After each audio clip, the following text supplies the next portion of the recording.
Highlands Rewilding is a partner in NatureProsperity, working with some of the most ecologically significant land in Scotland. Its role is to demonstrate what nature recovery done rigorously can deliver.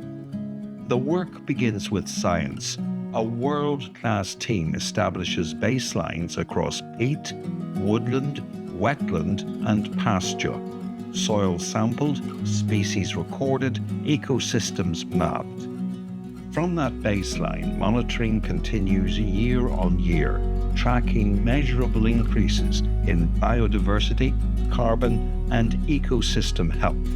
The findings are published, the data is granular, independent, and verifiable.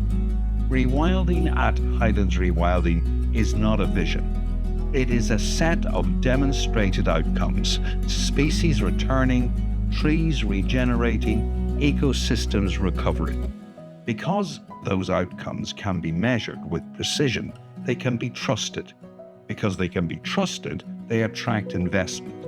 Investment that means local jobs, rural economies, and communities with a genuine stake in the land recovering around them.